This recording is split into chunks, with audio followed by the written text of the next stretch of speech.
We want to find the limit, if it exists, to determine the limit of a function of two variables. If we cannot perform direct substitution to determine the limit, we need to determine the limit from several paths approaching our point, or in this case, the origin.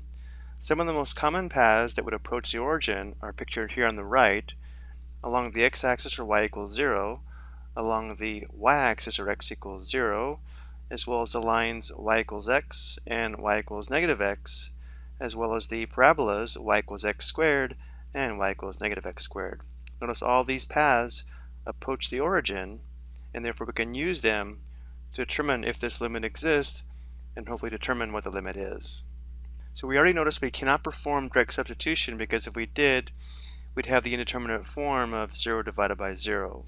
It's often helpful to analyze the graph of the surface if you do have three-dimensional graphing software available.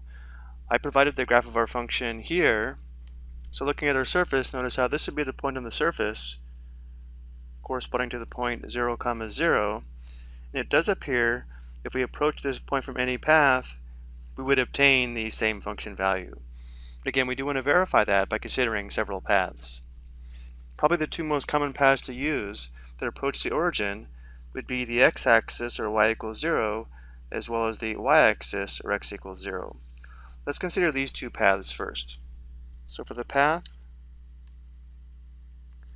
along the x-axis or y equals 0, we'll substitute 0 for y into our limit. So we'd have the limit of x comma 0 approaches 0 comma 0. And now we'll substitute 0 for y in our function.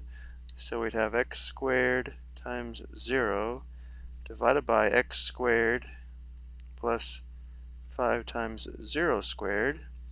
Simplifying, we have the limit of x comma 0 approaches 0 comma 0 of, we'd have 0 in the numerator and x squared in the denominator. Notice as x approaches 0, this would be equal to 0, and therefore this limit is 0. Even though when x equals 0, we'd have 0 divided by 0, we only care about the value this is approaching as x approaches 0. Now this does not tell us this limit is equal to 0. This just tells us along this path the limit would be 0. Let's also consider the path x equals 0, which would be along the y-axis. So we'd have the limit of 0 comma y approaches 0 comma 0. Substituting 0 for x, notice how we'd have 0 in the numerator, and our denominator would be just 5y squared. And once again, notice how this is equal to 0 for all values of y except y equals 0, and therefore this limit is also 0. So now we've shown along these two paths the limit would be 0, which again doesn't mean this limit here is equal to 0. Let's consider a couple more paths. Let's now approach the point 0 comma 0, or the origin, along the line y equals x, as well as the line y equals negative x. Again, if we determine one path that gives us a limit that's not equal to 0, we know this limit does not exist. So now for the path y equals x, we'd have the limit of, we'll substitute x for y, so we'd have x comma x approaches 0 comma 0. Now if we substitute x for a y, notice the numerator would be x squared times x, or x cubed. The denominator would be x squared plus 5x squared, which would be 6x squared. Now this does simplify. We would have the limit of x comma x approaches 0 comma 0 of, this would simplify to x divided by 6, but notice that as x approaches 0, this limit is equal to 0.